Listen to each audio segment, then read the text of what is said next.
حج کے 5 دن ہیں. حج کے کتنے دن ہیں؟ 8 9 10 11 12 ذوالحجہ. 8 ذوالحجہ کو حاجی نے جانا ہوتا ہے مینا, اور وہاں ہم نے 5 نمازیں پڑھنی ہیں. 5 نمازیں پڑھنا وہاں سنت ہے, ظہر, عصر, مغرب, عشاء اور 9 کی فجر. ٹھیک ہے, this is the most crucial and most important day of حج. حج کا سب سے اہم دن جو ہے وہ 9 ذوالحجہ ہے. یعنی اگر کوئی آپ سے سوال کرے حج کس دن ہوتا ہے, تو حج 9 ذوالحجہ کو ہوتا ہے, کیونکہ اس دن یوم عرفہ ہے. یہ حج کا رکن اعظم ہے, سب سے مین دن ہے جو حج کا, وہ 9 ذوالحجہ ہے. یعنی کوئی عرفات نہیں گیا تو اس کا حج ہی نہیں ہوگا نا. تو حج کا جو مین دن ہے وہ عرفات کا دن ہے. پورا دن عرفات میں گزارنا ہے. جب غروب آفتاب کا یقین ہو جائے کہ جناب مغرب کا وقت ہو گیا, غروب آفتاب ہو گیا, اب سارے حاجی آئیں گے مزدلفہ. ٹھیک ہے, اب جب آپ مزدلفہ پہنچیں گے تو مزدلفہ میں مغرب اور عشاء ملا کر پڑھنی ہے, عرفات میں مغرب نہیں پڑھیں گے. یہ بھی اللہ کی شان ہے کہ مغرب کا وقت بھی ہو جائے مگر مغرب نہیں پڑھنی ہے, مزدلفہ جانا ہے اور وہاں عشاء کے وقت میں, مغرب کے وقت میں نہیں, عشاء کے وقت میں مغرب اور عشاء ملا کر پڑھنی ہے. اور فجر بھی مزدلفہ میں پڑھیں گے. پوری رات ہماری کہاں گزرے گی؟ مزدلفہ میں. اب جو صبح آئے گی, کون سی صبح ہوگی؟ کون سی صبح ہوگی؟ 10 کی. 10 تاریخ کو کیا ہوتا ہے؟ کیا ہوتا ہے؟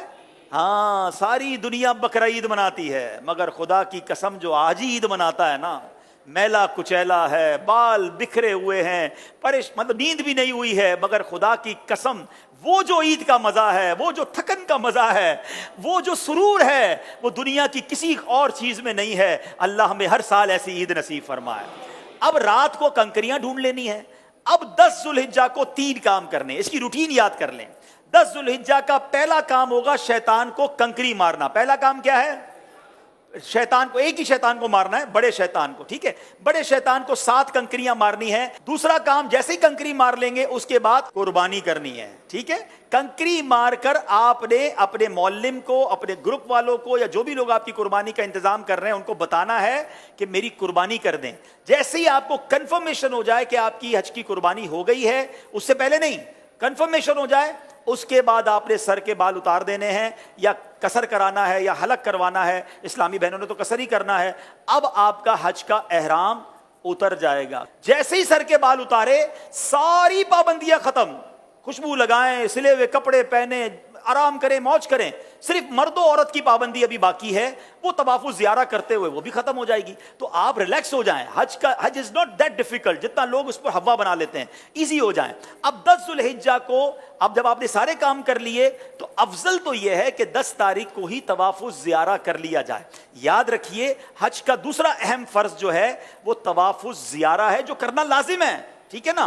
اب طواف الزیارہ کے لیے 10 تاریخ بھی ہے, 11 بھی ہے, اور 12 کی غروب آفتاب سے پہلے پہلے آپ کر سکتے ہیں. اگر آپ ہمت میں ہیں, آپ کو لگتا ہے آپ جا سکتے ہیں, تو آپ 10 کو کر لیں. میرا مشورہ یہ ہے کہ آپ 10 کی بجائے 11 کو طواف الزیارہ کریں, کیونکہ حج کے دنوں میں ایک بات کا خیال کر لیں, ہم نے پیک آورز سے بچنا ہے. پیک آورز کس کو کہتے ہیں؟ رش کا ٹائم. جہاں جہاں پاسبل ہے پیک آورز کو اوائڈ کرنا. جن مشکل اور رش والے ٹائمنگ سے شریعت ہمیں اجازت دے رہی ہے, ہم اپنے آپ کو تھوڑا سا اس سے اگر ایزی کر لیں, آپ مزے سے حج کریں گے. اور انشاءاللہ چونکہ بڑی عمر کے لوگ بھی بعض اوقات ساتھ ہوتے ہیں, بچے بھی ساتھ ہوتے ہیں, ایزی رہیے. ٹھیک ہے. اب 10 کے بعد جو رات آئے گی, یہ کون سی رات کہلاتی ہے؟ 11ویں شب. 11 اور 12 کی شب جو ہے یہ مینا میں گزارنا سنت ہے. 11ویں اور 12ویں کو 2 بڑے کام ہیں, اور وہ ہیں رمی کرنا تینوں شیطانوں کو, چھوٹے, درمیانے اور بڑے شیطان کو. لیکن 11ویں اور 12ویں کی جو رمی کا وقت ہے یہ جب شروع ہوتا ہے؟ جب ظہر کا وقت شروع ہوتا ہے. کب شروع ہوتا ہے؟ ظہر کا وقت شروع ہوا. اب آپ کہیں گے یار مجھے کیسا پتا چلے گا فجر کا وقت شروع ہوا کہ نہیں, عرفات پہ کیسے پتا چلے گا مغرب کا وقت, سب مجھے رہنا ہے, کیسے ہوگا؟ تو ایک بہت خوبصورت اپلیکیشن ہے ہمارے دعوت اسلامی کی, پریئر ٹائمنگز. وہ تو ہر موبائل میں ہونی چاہیے. آپ دنیا میں جہاں ہیں وہ روز آپ کو بتائے گا کہ آج فجر کا وقت کب شروع ہوگا, مغرب کا وقت کب ہوگا, ظہر کا وقت کب ہوگا. تو 11 اور 12 میں ظہر کا وقت شروع ہونے کے بعد رمی کا وقت شروع ہوگا, مگر وہی پیک ٹائم. سارے حاجی مینا میں ہیں, سب کو رمی کرنی ہے. گرمی زبردست اس وقت ہوتی ہے ماشاءاللہ, 11 12 1 بجے تو فل گرمی کا ٹائم ہے. اب لاکھوں لوگ رمی کرنے جاتے ہیں, آپ نے نہیں جانا ہے. پلیز میری بات سمجھ لیں, اپنے پاس گھڑی کا ٹائم نوٹ کر لیں. آج کل تو ماشاءاللہ 7 بجے تک مغرب کا وقت ہوتا ہے، آپ نے 4 ساڑھے 4 بجے جانا ہے. 4:30 بجے جائیں تو زیادہ اچھا ہے، 5 بجے جائیں تو زیادہ اچھا ہے، لیکن 4:30 5 کے درمیان آپ چلے جائیں، یا اول وقت میں عصر پڑھ کے چلے جائیں، یہ بھی ٹھیک ہے. اپنے خیمے میں جب عصر کا وقت ہو جائے، آپ کو لوگ کہیں گے، یہ بتا دوں میں آپ کو لوگ کہیں گے کہ بھائی کیا کر رہے ہو، ابھی تک نہیں گئے، رمی نہیں کی. آپ کہ بھائی آپ چلے جائیں، ہم بعد میں جائیں گے، کوئی بات نہیں. آپ رمی کریں شام کو، اور رمی کر کے اب آپ 11 تاریخ کو چلے جائیں حرم پاک کی طرف.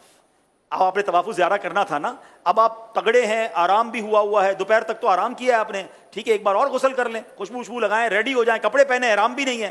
اب آپ رمی کریں اور رمی کر کے سیدھا مکے چلے جائیں. اب حرم پاک جانے کے لیے باقاعدہ وہاں پیدل چلنے کا ایک راستہ ہے، ٹیکسی میں مت جائیے گا. اگر اللہ نے ہمت دی ہے 1.5 گھنٹے کے اندر، 1.25 گھنٹے کے اندر آپ واک کرتے ہوئے، درود پڑھتے ہوئے، میں نے اس لیے عصر کا ٹائم چوز کیا کہ عصر سے مغرب واک بھی بڑی اچھی ہوگی. اللہ نے چاہا ٹھنڈی ٹھنڈی ہوائیں ہوں گی، آپ ریلیکس ہوں گے، راستے میں پانی پیتے جائیے گا، تھک جائیں تو تھوڑی دیر بیٹھ جائیے گا، انشاءاللہ مغرب کے آس پاس اللہ نے چاہا تو حرم پاک میں پہنچ جائیں گے. اب آپ مغرب سے عشاء کے درمیان طواف زیارہ کیجئے گا. اللہ نے چاہا ہمیں دعا دیں گے کہ آپ کہیں گے بھائی مزہ آ گیا، جو 10 تاریخ کو رش تھا اس میں بہت آسانی تھی. اگین افضل 10 تاریخ کو ہے، جو چاہتے ہیں، تگڑے ہیں، مضبوط ہیں، کر سکتے ہیں وہ کر لیں، ورنہ علماء اجازت دیتے ہیں کہ بھائی آج کل کے حالات کے مطابق آپ 11 کو بھی کر لیں، کیونکہ اجازت تو ہے. اب آپ کا طواف زیارہ بھی ہو گیا، 11 کی رمی ہو گئی. لیکن طواف زیارہ کے بعد آپ سعی کریں گے، حج کی سعی کر لیجئے. طواف کے بعد آپ کی سعی بھی ہو گئی، اب آپ نے واپس مینا آنا ہے. بس میرا پوائنٹ یہ ہے کہ اب جب بندہ طواف کرنے جاتا ہے اس کو اپنا ہوٹل نظر آنے لگ جاتا ہے کہ یار اب مینا جاؤں یا ہوٹل جاؤں. نہیں، میں نے پھر جانا ہے مینا. ٹیکسی مہنگی ہے تو پیدل ہی چلے جائیں، جس راستے سے آئے تو اسی راستے سے چلے جائیں، رات وہاں گزارے. اب آپ مینا گئے تو یہ کون سی رات ہوگی؟ 12ویں رات. کون سی رات ہوگی؟ 12ویں رات. اب 12ویں کی دوپہر ہوگی، پھر 12ویں کی ظہر میں وقت شروع ہو جائے گا رمی کا. پھر پیک ٹائم ہے، آپ نے اس پیک ٹائم کو اوائڈ کرنا ہے. دوبارہ 4:30 5 بجے آپ نے جانا ہے، آپ نے رمی کرنی ہے. آپ کے 5 دن پورے ہو گئے، آپ واپس مکے آئیے. سبحان اللہ. اب جب تک آپ مکے میں ہیں مکے میں رہیے، خوب طواف کیجئے. اب ایک واجب آپ پر باقی ہے کہ جب بھی آپ مدینہ شریف جائیں یا پاکستان واپس آ رہے ہوں، آپ نے طواف رخصت کرنا ہے، اور یہ آپ کا واجب ادا ہو جائے گا. تو یہ آپ کا انشاءاللہ آلموسٹ حج کمپلیٹ ہو گیا.